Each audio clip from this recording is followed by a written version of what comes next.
सभी को नमस्कार। G B education YouTube channel पर मैं मदन लाल सैनी आपका हार्दिक स्वागत करता हूं। इंग्लिश ग्रामर के अंतर्गत हम वर्ब की बात कर रहे थे। वर्ब कुछ उदाहरण आप देख रहे हैं, आपके सामने लिखे हुए हैं। Birds fly in the sky, children fly kites in the sky, Vijay runs fast, Vijay runs school.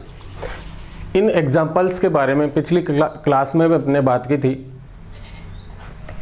पिछली कक्षा में हमने वर्ब को पढ़ा था, मीनिंग वाइज कैसे समझ सकते हैं, फॉर्म वाइज वर्ब को अपन कैसे समझ सकते हैं और फंक्शन वाइज कैसे समझ सकते हैं। सबसे महत्वपूर्ण फंक्शन है वो आपके सामने हम बात की थी हमने।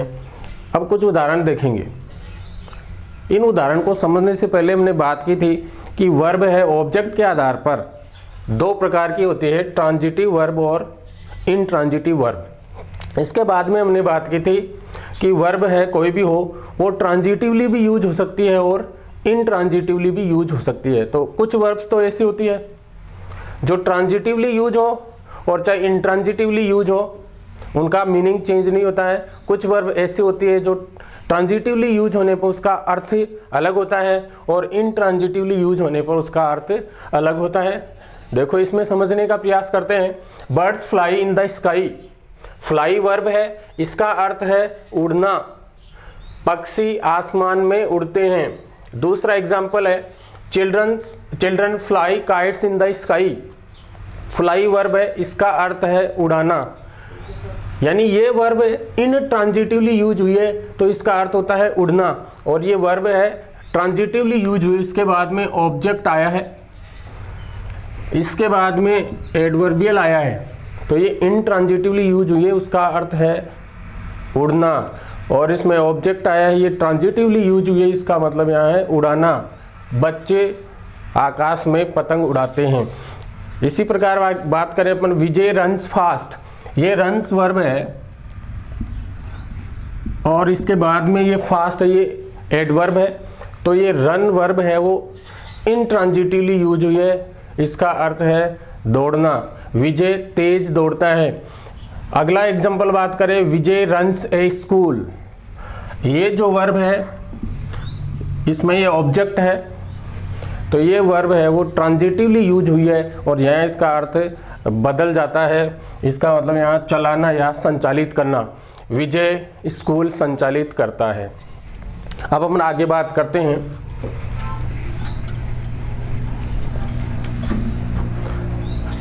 देखो, मैंने आपको पहले बताया था कि वर्ब की बात करें सेंटेंस में तो एक वर्ब फ्रेज होता है। अब वर्ब फ्रेज में कितने भी एलिमेंट हो सकते हैं, जरूरी नहीं एक ही एलिमेंट हो। वर्ब फ्रेज में अलग अलग एलिमेंट हो सकते हैं, 2 वर्ड, 3 वर्ड, 4 वर्ड हो सकते हैं। तो उस स्ट्रक्चर के आधार पर, यानी जिसको अपन कह सकते हैं संरचना के आधार पर वर्ब के टाइप्स अपन पढ़ेंगे। यानी स्ट्रक्चर के आधार पर वर्ब 2 प्रकार की होती है।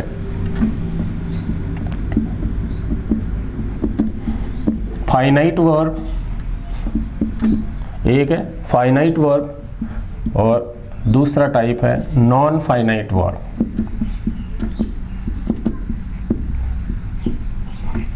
फाइनाइट वर्ब और नॉन फाइनाइट वर्ब। अब इसको अपन समझने का प्रयास करते हैं। फाइनाइट वर्ब क्या होती है, नॉन फाइनाइट वर्ब क्या होती है। ऐसी वर्ब सेंटेंस में वो वर्ब जो टेंस, नंबर और टेंस नंबर के अनुसार, टेंस और नंबर के अनुसार लिमिट होती है, यानी लिमिटेड वर्ब, जिसको अपन कह सकते हैं जो बाउंड करती है, जो कन्फाइन करती है। और अपन कह सकते हैं कि पर्सन, टेंस, नंबर और पर्सन के अनुसार लिमिट होती है, बाउंड होती है, कन्फाइन होती है। यानी दूसरे शब्दों में हम कह सकते हैं ऐसी वर्ब जो सेंटेंस में टेंस बदलते ही उसका फॉर्म बदल जाता है, नंबर बदलते ही फॉर्म बदल जाता है, या अपन पर्सन चेंज करें तो वो फॉर्म बदल जाता है, उस वर्ब को फाइनाइट वर्ब कहते हैं। नॉन फाइनाइट वर्ब आप खुद समझ गए होंगे, ऐसी वर्ब्स जो सेंटेंस में जिन पे टेंस का, नंबर का, पर्सन का कोई फर्क नहीं पड़ता, वो नॉन फाइनाइट वर्ब कहलाती है। आज हम इनके बारे में विस्तार से चर्चा करेंगे। पहले बात करते हैं फाइनाइट वर्ब। ऐसी वर्ब जो टेंस, नंबर और पर्सन के अनुसार यूज होती है। जैसे अपन उदाहरण की बात करें, they like to watch TV. एक एग्जाम्पल है, she likes to watch TV. ये भी आपको लग रहा है कि ये वर्ब है, ये भी आपको लग रहा है कि ये वर्ब है। ऐसे इसमें लाइक्स और टू वॉच दो सेंटेंसेस लिखे हुए हैं। They like to watch TV, यहाँ पे यूज हुआ है लाइक, और she likes to watch TV, यहाँ यूज हुआ है लाइक्स। इसमें कोई अंतर नहीं है। हमारा सब्जेक्ट था दे, प्लूरल नंबर तो टू वॉच। हमारा सब्जेक्ट सी, सिंगुलर नंबर तो भी टू वॉच। लेकिन यहाँ देखें, दे है तो यहाँ यूज हुआ है लाइक, और सी है तो यहाँ यूज हुआ है लाइक्स। इसका मतलब ये जो लाइक है ये क्या है, फाइनाइट वर्ब है, और टू वॉच ये नॉन फाइनाइट वर्ब है। ये हो गई नॉन फाइनाइट वर्ब, जिस पर टेंस भी चेंज कर देते। They liked to watch TV, she liked to watch TV, इस पे कोई फर्क नहीं पड़ता। पर्सन चेंज कर दो, I like to watch TV, समझ में आ गई होगी बात। तो ये वर्ब हो गई फाइनाइट। तो आप अच्छी तरह समझ गए होंगे, ऐसी वर्ब सेंटेंस में जिस पर टेंस का, नंबर का, पर्सन का प्रभाव पड़ता है, यानी उसके अनुसार वो अलग अलग फॉर्म में यूज होती है, वो फाइनाइट वर्ब कहलाती है। एक उदाहरण की ओर बात करते हैं। He is going two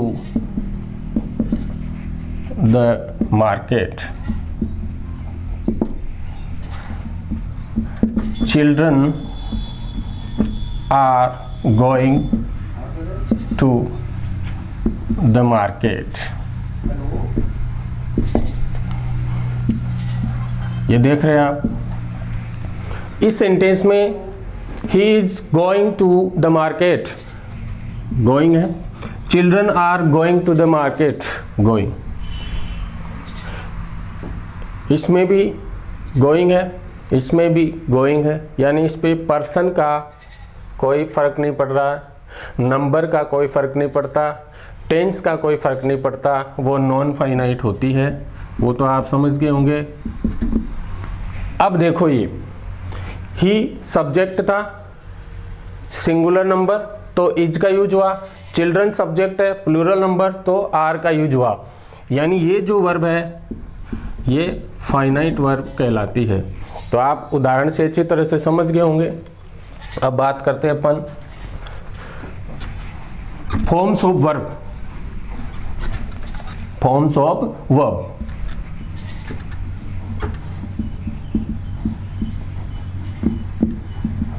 forms of verb.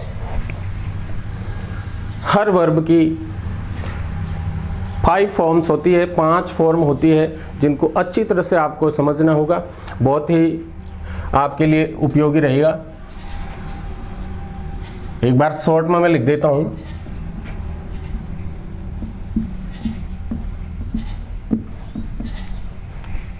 आपने काफ़ी बार देखा होगा वर्ब की second form, third form, ING form, first form, ऐसे आपने पढ़ा होगा। V0 फॉर्म होती है, इसको बोलते हैं बेस फॉर्म। वर्ब की बेस फॉर्म, ये हो गई वर्ब की प्रेजेंट फॉर्म। वर्ब की प्रेजेंट फॉर्म, V2 को कहेंगे वर्ब की पास्ट फॉर्म, V3 को कहेंगे वर्ब की पास्ट पार्टिसिपल, वर्ब की पास्ट पार्टिसिपल फॉर्म, V4 को कहेंगे वर्ब की प्रेजेंट पार्टिसिपल फॉर्म, वर्ब की प्रेजेंट पार्टिसिपल फॉर्म। अब देखो आगे अपन पढ़ेंगे नॉन फाइनाइट वर्ब्स, उसमें आपको अच्छी तरह से समझ में आ जाएगा कि वर्ब की जो ये 5 फॉर्म्स होती है उनमें से कौन सी फॉर्म तो नॉन फाइनाइट की तरह यूज होती है और कौन सी फॉर्म है वो फाइनाइट की तरह यूज होती है, तो आपको अच्छी तरह से समझ में आ जाएगा। अब कुछ उदाहरण लेते हैं अपन, जैसे कीप, ये बेस फॉर्म होगी कीप, इसकी प्रेजेंट फॉर्म होगी कीप्स और कीप। इसमें आपको ध्यान रखना है प्रेजेंट फॉर्म सिंगुलर अलग होती है जिसमें वर्ब के साथ ऐसे ईएस का यूज होता है, और ये प्लूरल फॉर्म है। इसके बाद में सेकंड फॉर्म यानी पास्ट फॉर्म, इसके बाद में पास्ट पार्टिसिपल फॉर्म, और इसके बाद में प्रेजेंट पार्टिसिपल फॉर्म। एक वर्ब अपन लेते हैं पुट, पुट्स और पुट, ये प्रेजेंट फॉर्म, पुट ये past form, put past participle form, और पुटिंग प्रेजेंट पार्टिसिपल फॉर्म। एक बार बोल लेते हैं गो, बेस फॉर्म,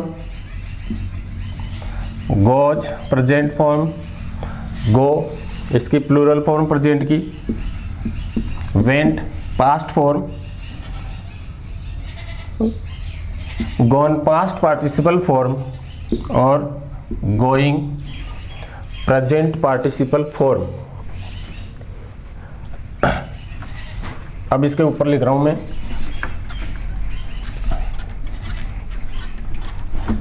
तीन वर्ब है,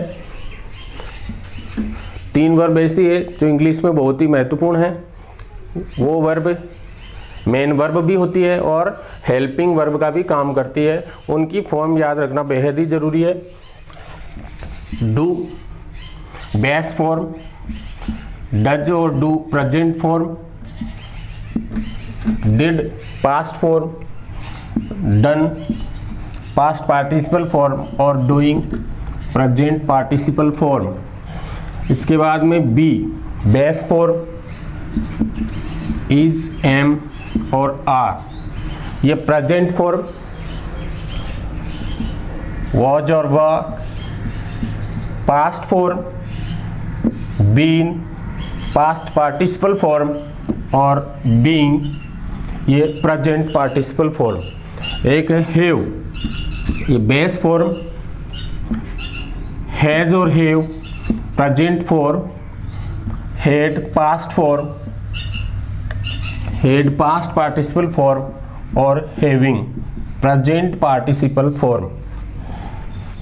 सबको अच्छी तरह से देख लीजिए। Keep, keeps, keep, kept, kept, keeping, put, puts, put, put, put, putting, go, goes, go, went, gone, going. ऐसे do, does, do, did, done, doing. Be is, am, are, was, were, been और being, have, has, have, had, had, having. हर verb की ये पांचों form होती है। अब वो अलग बात है कि उनका रूप एक जैसा होता है, यानी वेरिएशन किसी का कम होता है, किसी का ज़्यादा होता है। हाईएस्ट वेरिएशन वाली वर्ब ये है, आप देख रहे हैं।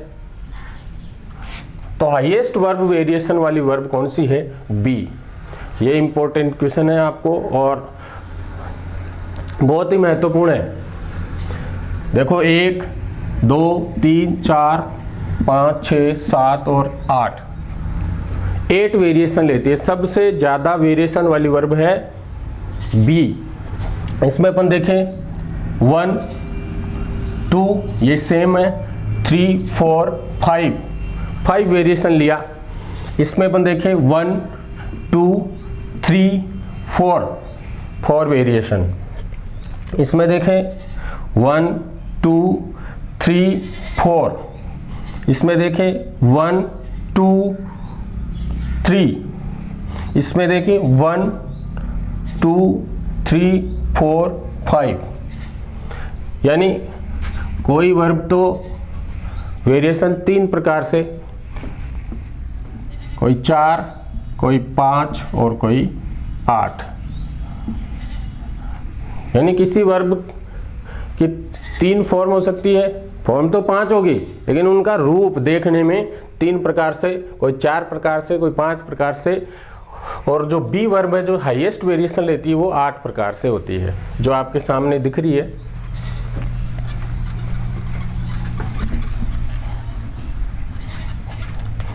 अब बात करते हैं, ये 3 वर्ब है जो मैंने बताया था अभी आपको कि ये डू, बी और हैव, ये 3 वर्ब ऐसी है जो मेन वर्ब तो होती है, इसके साथ में हेल्पिंग वर्ब का भी काम करती है। जब ये फाइनाइट हो तो इसकी जो प्रेजेंट और पास्ट फॉर्म है, ये प्रेजेंट फॉर्म है, प्रेजेंट फॉर्म, और ये पास्ट फॉर्म, इन 3 वर्ब की प्रेजेंट फॉर्म और पास्ट फॉर्म में हेल्पिंग वर्ब का भी काम करती है। ये प्रेजेंट टेंस में और ये पास्ट टेंस में। प्रेजेंट फॉर्म का मतलब है प्रेजेंट टेंस में काम में आती है, पास्ट फॉर्म का मतलब है पास्ट टेंस में काम में आती है।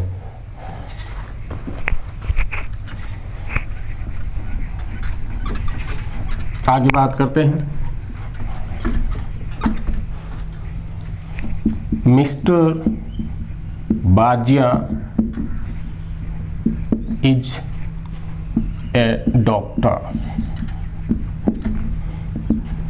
Mister Bajia is playing chess. 2 examples है आपके सामने। Mister Bajia is a doctor, mister Bajia is playing chess. अब मैं बात का आपसे पूछा इज यहाँ कौन सी वर्ब है, तो आप कहेंगे ये हेल्पिंग वर्ब है, क्योंकि आपने पढ़ा is, am are, was were, has, have, had, ये हेल्पिंग वर्ब होती है। ये यहाँ पे हेल्पिंग वर्ब नहीं है। क्यों नहीं है? हमने बात की थी कि वर्ब फ्रेज में एक से अधिक एलिमेंट भी हो सकते हैं, लेकिन उसमें मेन वर्ब जो है वो ऑब्लिगेटरी होता है। ऑक्सिलरी वर्ब और मेन वर्ब ये हो सकता है वर्ब फ्रेज में, जिसमें से ये ऑप्शनल होता है और ये ऑब्लिगेटरी होता है। अब वर्ब फ्रेज में अगर एक ही एलिमेंट है तो वो ऑक्सिलरी वर्ब तो बिल्कुल नहीं हो सकता, वो क्या होगा फिर? मेन वर्ब होगा। इसका मतलब इज यहाँ पे हेल्पिंग वर्ब नहीं होकर के क्या है? मेन वर्ब है। अभी देखा था आपने बी वर्ब, ये बेस फॉर्म होती है, इसकी प्रेजेंट फॉर्म क्या होती है? इज, एम या आर होती है। तो इस subject third person singular subject के अनुसार बी वर्ब की प्रेजेंट फॉर्म है, बी बेस फॉर्म है, इसकी प्रेजेंट फॉर्म इज है, यानी ये मेन वर्ब बी की प्रेजेंट फॉर्म है, यानी ये प्रेजेंट इंडेफिनिट टेंस का सेंटेंस है, प्रेजेंट टेंस का सेंटेंस है।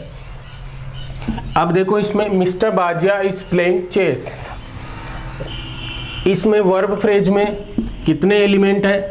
2 एलिमेंट्स है, इज है और प्लेइंग है। तो वर्ब फ्रेज में अगर 2 एलिमेंट्स है तो पहला एलिमेंट क्या होगा? ऑक्सिलरी वर्ब यानी हेल्पिंग वर्ब होगा, और दूसरा एलिमेंट क्या होगा? मेन वर्ब होगा। तो यहाँ इज ये क्या है? ये हेल्पिंग वर्ब है और ये मेन वर्ब है, जबकि इसमें ये क्या है? मेन वर्ब है। समझ गए होंगे? तो इसको आपको अच्छी तरह से समझना है। अगर अकेले यूज हो रहा है तो हेल्पिंग वर्ब कभी अकेले यूज नहीं होती है, वो मेन वर्ब से पहले उसकी हेल्प के लिए आती है। यानी वर्ब फ्रेज में एक से अधिक एलिमेंट हो तो पहला एलिमेंट हेल्पिंग वर्ब होता है। और ध्यान रहे जो फर्स्ट एलिमेंट होता है वर्ब फ्रेज में वो ही टेंस बताता है, और जो टेंस बताए या जो नंबर के अनुसार यूज हुआ हो या जो पर्सन के अनुसार यूज हुआ हो एलिमेंट, वही क्या होगा, फाइनाइट वर्ब होगा। यानी वर्ब फ्रेज में फर्स्ट एलिमेंट ही टेंस बताता है, और वो फर्स्ट एलिमेंट क्या होती है, फाइनाइट वर्ब होती है। बाकी बच गई वर्ब फ्रेज में जो एलिमेंट वो क्या होगा, नॉन फाइनाइट होगा। अब देखो नॉन फाइनाइट क्या क्या हो सकता है। सबसे पहले एक उदाहरण मैं और लिख देता हूं। He does not play hockey. He does not play hockey. He does his work. अब इसमें आप कहेंगे कि ये हेल्पिंग वर्ब है, वही बात है, ये हेल्पिंग वर्ब नहीं है, ये मेन वर्ब है जो अपने पढ़ा था डू बेस फॉर्म, उसकी प्रेजेंट फॉर्म सिंगुलर सब्जेक्ट हो तो ऐसे ये इसके साथ में वो यूज किया गया है। हेल्पिंग वर्ब कभी अकेले यूज नहीं होती है, तो ये मेन वर्ब है डू, उसकी प्रेजेंट सिंगुलर फॉर्म है। और इसमें देखो डज नॉट प्ले, ये डज है, ये हेल्पिंग वर्ब है और ये मेन वर्ब है। इसमें एक एलिमेंट है तो यही फाइनाइट वर्ब है, और इसमें डज और प्ले दो एलिमेंट है तो फर्स्ट एलिमेंट है वो क्या है, फाइनाइट है, वही टेंस बताता है। यानी प्रेजेंट फॉर्म है तो ये प्रेजेंट टेंस है, इससे पता नहीं चलेगा प्ले से भैया टेंस कौन सा है, प्लेइंग से पता नहीं चलेगा टेंस कौन सा है। ये फर्स्ट एलिमेंट है, ये फाइनाइट है, इससे पता चलेगा प्रेजेंट टेंस है। ये आगे आने वाली वर्ब कौन सी होगी, ये हो गई नॉन फाइनाइट, इससे टेंस का पता नहीं चलेगा, नंबर का पता नहीं चलेगा। समझ में आ गई बात। तो इससे क्या पता चलता है नॉन फाइनाइट वर्ब क्यों यूज होती है, उनका किस प्रकार से यूज होता है, वो अब अपन पढ़ेंगे।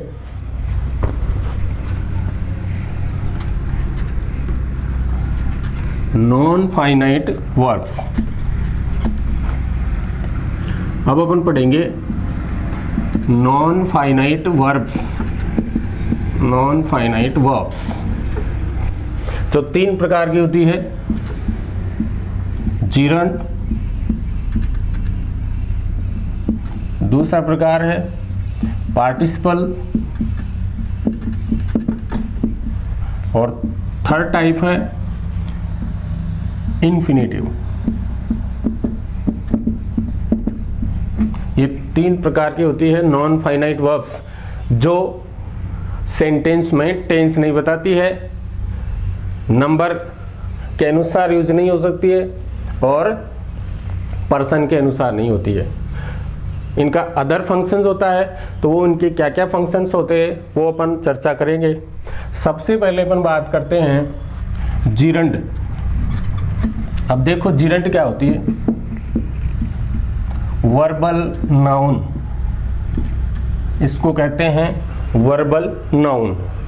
दूसरी बात वर्ब की आईएनजी फॉर्म, यानी प्रेजेंट पार्टिसिपल फॉर्म, जैसे आपने देखा प्लेइंग, गोइंग, ऐसे इसके बारे में आपने देखा है कंटिन्यूअस टेंस में। लेकिन वर्ब की आईएनजी फॉर्म है वो जिरंड भी हो सकती है, लेकिन कब होगी, वर्बल नाउन, ये इंपॉर्टेंट है। और पहले भी मैं आपको बता चुका हूं कि फंक्शन इंपॉर्टेंट है, form is not important, function is important. Function किसका कर रही है, वर्ब की आईएनजी फॉर्म जो नाउन का काम करे उसको जिरंड कहते हैं, उसका फंक्शन नाउन का होना चाहिए, तभी उसको क्या कहेंगे अपन, जिरंड कहेंगे। अब इसके क्या क्या फंक्शंस हो सकते हैं, functions as a subject, as a object, as a complement. Sentence में जीरंड है, एज ए सब्जेक्ट यूज हो सकता है, एज ए ऑब्जेक्ट और एज ए कॉम्प्लीमेंट, ये यूज हो सकती है। एक एक उदाहरण की अपन बात करते हैं, जैसे smoking is injurious to health. ये फॉर्म है, ये मेन वर्ब। अब ये वर्ब की फॉर्म तो में लग रही है, लेकिन इसका काम क्या है, सब्जेक्ट का काम है। तो सब्जेक्ट के रूप में क्या नाउन का यूज होता है, तो ये नाउन का यहाँ पे फंक्शन कर रही है। तो ये स्मोकिंग वर्ब की आईएनजी फॉर्म जो नाउन का फंक्शन करे उसको क्या कह सकते हैं अपन, जीरंड कहते हैं। यानी जीरंड है वो सेंटेंस के सब्जेक्ट के रूप में काम आ सकती है। एक उदाहरण पर बात करें, शी हेट्स स्विमिंग।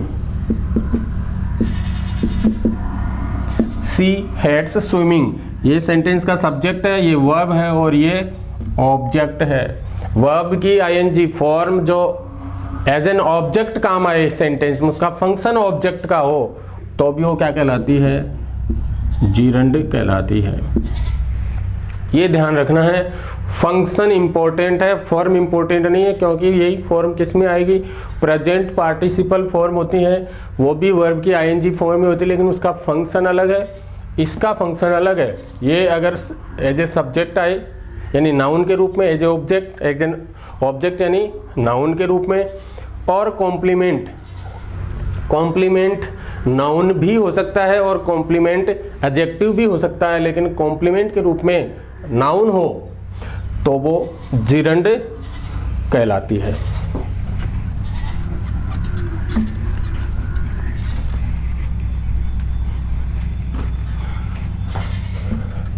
जैसे सीइंग इज बिलीविंग,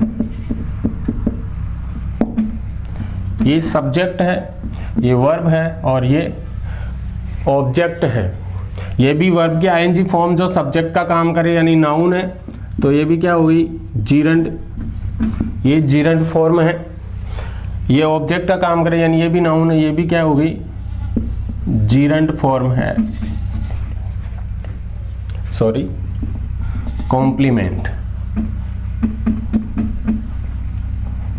ये कॉम्प्लीमेंट है और वो क्या है, नाउन है। अगर कोई नाउन कॉम्प्लीमेंट के रूप में आए और वर्ब की आईएनजी फॉर्म हो तो वो भी क्या होता है, जीरंड कहलाता है। समझ में आ गई होगी बात। जीरंड सेंटेंस में वर्ब की ऐसी आईएनजी फॉर्म जो नाउन का काम करे यानी as a subject, as an object या कॉम्प्लीमेंट के रूप में वो जीरंड कहलाती है। इस पर आधारित बहुत सारे प्रश्न कक्षा 10th की बोर्ड परीक्षाओं में भी कई बार पूछे गए हैं। जैसे blank place is a good exercise, verb दे दिया swim. Correct form of verb का यूज करो, ऐसा उदाहरण आता है टेंस में। करेक्ट फॉर्म ऑफ वर्ब जिसमें इस प्रकार का स्ट्रक्चर आ जाता है तो विद्यार्थी कंफ्यूज हो जाते हैं। तो ये सब वर्ब तो ये है, अब यही वर्ब है, यानी वर्ब की ऐसी करेक्ट फॉर्म है जो सब्जेक्ट बने। वर्ब की ऐसी करेक्ट फॉर्म जो सब्जेक्ट का काम करे तो वो जीरंड ही हो सकती है। तो क्या होगी correct form, swimming. Swimming is a good exercise, ये करेक्ट फॉर्म होगी। तो ये तो बात की अपन ने जीरंड की। अब बात करते हैं अपन पार्टिसिपल।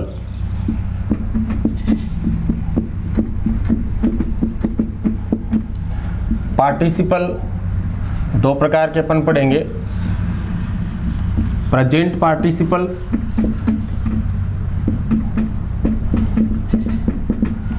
और पास्ट पार्टिसिपल। दो प्रकार के पार्टिसिपल पढ़ेंगे, प्रेजेंट पार्टिसिपल और past participle. Present participle form इसको कह सकते हैं अपन वर्बल एडजेक्टिव। पार्टिसिपल है तो ये भी क्या हो गया, वर्बल एडजेक्टिव। दूसरी बात है प्रेजेंट पार्टिसिपल क्या होगा, वर्ब की आईएनजी फॉर्म।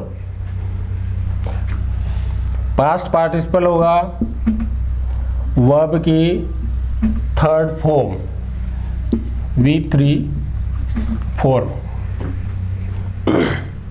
यानी ED, EN या T लास्ट में आता है।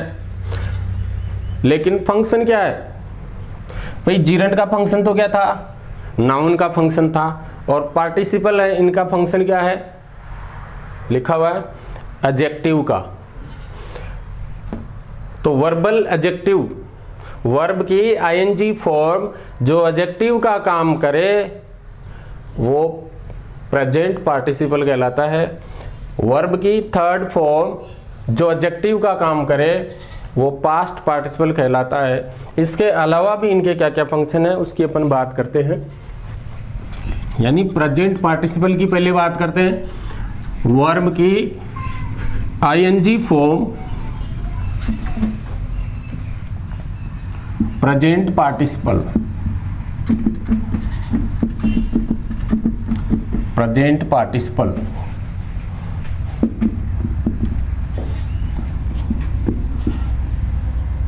Verbal adjective. फंक्शंस, फंक्शन से SC सब्जेक्ट कॉम्प्लीमेंट, सब्जेक्ट का कॉम्प्लीमेंट यानी पूरक। सब्जेक्ट के बाद में वर्ब का यूज करने के बाद भी अर्थ कंप्लीट नहीं होता सेंटेंस का, तो कोई अर्थ कंप्लीट करने के लिए कोई वर्ड जोड़ा जाता है। वो नाउन भी हो सकता है, एडजेक्टिव भी हो सकता है। तो अर्थ कंप्लीट करने के लिए जो शब्द जोड़ा जाता है वो कॉम्प्लीमेंट कहलाता है। तो सब्जेक्ट कॉम्प्लीमेंट के रूप में ये यूज होता है। ऑब्जेक्ट कॉम्प्लीमेंट के रूप में सेंटेंस में सब्जेक्ट का यूज हो गया और वर्ब का यूज होगा, ऑब्जेक्ट का यूज हो गया, उसके बाद भी सेंटेंस का अर्थ कंप्लीट नहीं आ रहा है तो उसके लिए भी कोई ना कोई वर्ड जोड़ा जाता है जो नाउन या एडजेक्टिव हो सकता है, तो वो वर्ड कॉम्प्लीमेंट कहलाता है। तो ये ऑब्जेक्ट कॉम्प्लीमेंट के रूप में भी इसका यूज हो सकता है। थर्ड है प्रोग्रेसिव एस्पेक्ट। प्रोग्रेसिव एस्पेक्ट बताने के लिए, एस्पेक्ट क्या होता है ये अपन आगे के वीडियो में चर्चा करेंगे। प्रोग्रेसिव एस्पेक्ट का मतलब होता है always in continuous, always in continuous tense. Present participle form continuous tense में यूज होती है।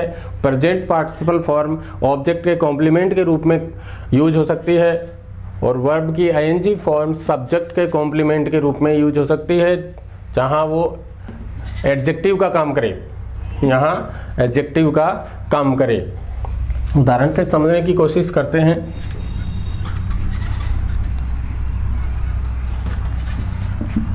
This novel is interesting, this novel is interesting.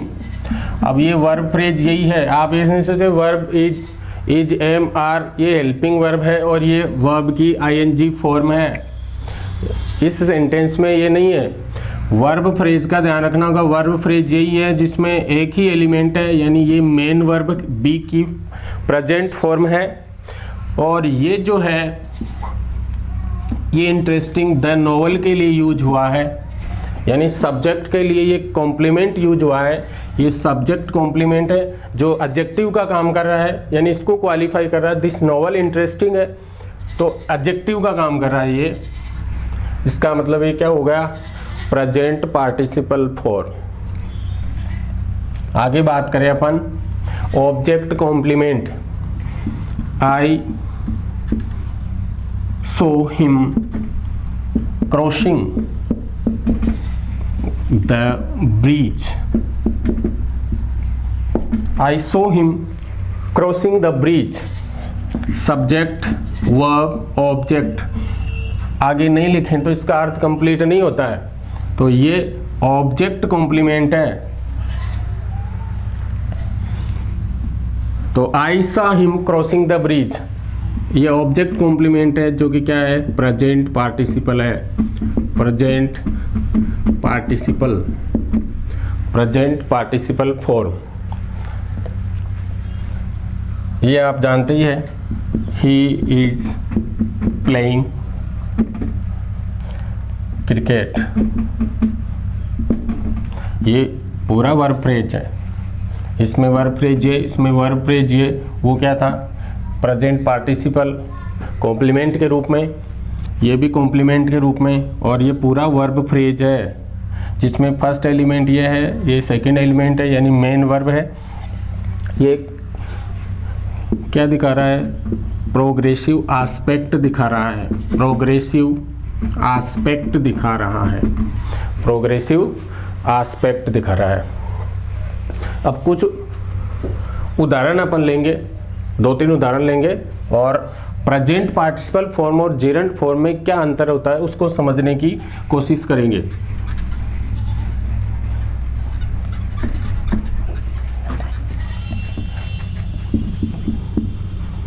Playing cards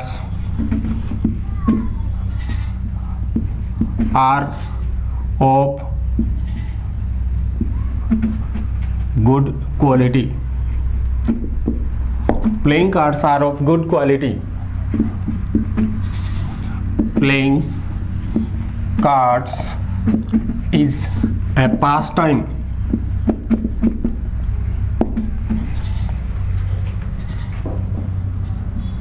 hunting dogs are kept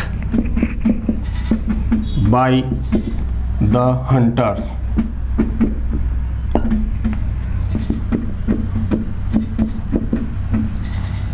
hunting dogs is not allowed here।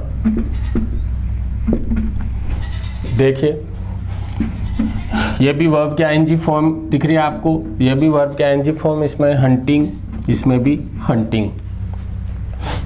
पहली बात तो यहाँ पे are का use हुआ है, यहाँ पे इज, यहाँ पे आर, यहाँ पे इज, इसको समझने की कोशिश करेंगे। आर का यूज हुआ है यानी ये सिंगुलर वर्ब है प्रेजेंट में, तो किसके अनुसार, कार्ड्स के अनुसार यूज हुई है। अब इज ये वर्ब फॉर्म यूज हुई है तो कार्ड्स के अनुसार यूज नहीं हुई है, ये प्लेइंग के अनुसार यूज हुई है। ऐसे इसमें डॉग्स के अनुसार और इसमें हंटिंग के अनुसार यूज हुई है। ऐसा क्या है, तो एक बात आपको नोट रखनी है कि जीरंड होता है वो एब्स्ट्रैक्ट नाउन के रूप में काम करता है। जीरंड एब्स्ट्रैक्ट नाउन के रूप में काम करता है, भाववाचक संज्ञा जो कि सिंगुलर होती है। तो जीरंड है तो वर्ब क्या आएगी, सिंगुलर आएगी। तो अब आप इसमें समझ सकते हैं कि कौन से सेंटेंस में आईएनजी फॉर्म जीरंड है, कौन से सेंटेंस में वो केवल इन एडजेक्टिव का काम कर रही है। इसमें देखो playing cards are of good quality, तो प्लेइंग क्वालिफाई कर रहा है कार्ड्स को, यानी ये नाउन है तो नाउन को क्वालिफाई करने वाला वर्ड क्या होगा, एडजेक्टिव होता है। और एस वर्ब की आईएनजी फॉर्म जो एडजेक्टिव का काम करे वो क्या होगी, प्रेजेंट पार्टिसिपल फॉर्म। यानी यहाँ ये प्रेजेंट पार्टिसिपल फॉर्म है। प्लेइंग कार्ड्स, खेलने वाली पत्तियाँ वह गुड क्वालिटी की है। यहाँ playing cards is a pass time, यहाँ है कार्ड्स खेलना, इसका मतलब क्या है, ये जीरंड है जो एब्स्ट्रैक्ट नाउन का काम करती है, इसलिए यहाँ पे इज का यूज हुआ है, यहाँ पे आर का यूज हुआ है। ऐसे ही इसमें hunting dogs are kept by the hunters, hunting आया है डॉग्स के लिए, यानी नाउन है, नाउन को क्वालिफाई करने वाला वर्ड एडजेक्टिव होता है। वर्ब की आईएनजी फॉर्म जो एडजेक्टिव का काम करे वो प्रेजेंट पार्टिसिपल फॉर्म होती है, उसके अनुसार आ का यूज हुआ है डॉग्स के अनुसार। तो hunting dogs are kept by the hunters, इसका मतलब है शिकारी कुत्ते शिकारियों के द्वारा रखे जाते हैं। यहाँ है hunting dogs is not allowed here. यहाँ हंटिंग का मतलब है शिकार, कुत्तों का शिकार यहाँ अलाउ नहीं है। तो ये क्या है, जीरंड है। मतलब आप समझ सकते हैं कि फॉर्म सेम है लेकिन मीनिंग अलग अलग है फंक्शन के अनुसार। तो form is not important, function important होता है। आज के लिए इतना ही, इससे आगे का अपन अगले वीडियो में करेंगे। बहुत बहुत धन्यवाद। अगर आपको ये वीडियो पसंद आया तो इसको सब्सक्राइब करें, बेल आइकन दबाएं, ज़्यादा से ज़्यादा शेयर करें, लाइक करें। राम राम।